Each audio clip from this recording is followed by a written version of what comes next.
Halo semuanya, saya Rahmadi Novitasari, NIM 1124033. Hari ini saya akan menjelaskan tentang Corporate Social Responsibility atau CSR. Hari ini saya akan membawakan materi tentang pengertian CSR, pilar dan prinsip CSR, dasar hukum CSR di Indonesia, manfaat CSR, contoh perusahaan yang melakukan CSR di Indonesia, beserta penutup. Ada yang tahu nggak sih CSR itu apa? CSR merupakan komitmen perusahaan untuk meningkatkan kesejahteraan komunitas melalui praktik bisnis yang baik, mengontribusikan sebagian sumber daya perusahaan menurut Coulter NNC 2005. Secara sederhananya, CSR adalah sebuah konsep dan tindakan yang dilakukan oleh sebuah perusahaan sebagai rasa tanggung jawabnya terhadap sosial dan lingkungan sekitar di mana perusahaan tersebut berdiri. Ada pilar dan prinsip utama dari CSR. Berikut penjabarannya. Yang pertama, profit ekonomi. Keuntungan yang diperoleh harus dihasilkan melalui praktik bisnis yang etis dan berkelanjutan. Yang kedua, people atau sosial. Perhatian terhadap kesejahteraan karyawan, masyarakat sekitar, dan keadilan sosial. Yang ketiga, ada planet atau lingkungan.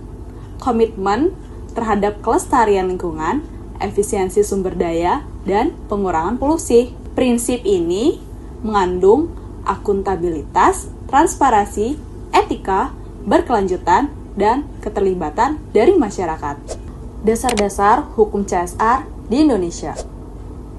Di Indonesia, CSR memiliki dasar hukum yang diatur negara, terutama bagi perusahaan yang bergerak di bidang dan atau berkaitan dengan sumber daya alam.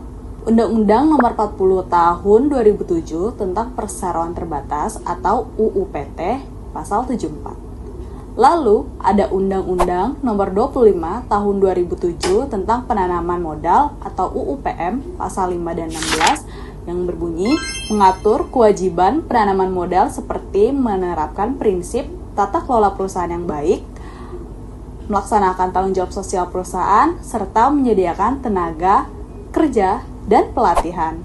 Lalu, ada manfaat CSR untuk perusahaan dan masyarakat. Berikut penjabarannya.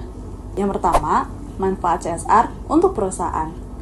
Manfaat CSR untuk perusahaan meliputi yang pertama, mendapatkan social license to operate.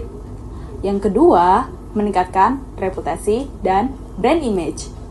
Yang ketiga, mengurangi risiko bisnis. Yang keempat, memperluas akses pasar dan modal. Yang kelima, meningkatkan loyalitas karyawan. Dan yang terakhir, meningkatkan hubungan dengan regulator atau stakeholder. Lalu, ada manfaat CSR untuk masyarakat. Manfaat CSR untuk masyarakat meliputi meningkatkan kesejahteraan masyarakat, meningkatkan kelestarian lingkungan hidup sekitar, terus adanya beasiswa untuk anak tidak mampu di daerah tersebut, dan yang terakhir, meningkatkan pemeliharaan dan pembangunan fasilitas umum di sekitar perusahaan. Contoh perusahaan yang melakukan CSR di Indonesia. Kita ambil saja Danone ya. Danone yang mengeluarkan produk air mineral dengan nama Aqua melakukan program CSR yang dikenal dengan WASH, yaitu Water, Access, Sanitation, and Hygiene Program, yang mempunyai tujuan untuk meningkatkan kesejahteraan lingkungan dan berkontribusi secara aktif serta berkelanjutan untuk memberikan solusi atas permasalahan yang berhubungan dengan penyediaan air bersih di Indonesia. Program ini lebih dikenal dengan 1 liter aqua untuk 10 liter air bersih. Kesimpulan yang dapat kita ambil dari program CSR ini yaitu sangat luas dan strategis.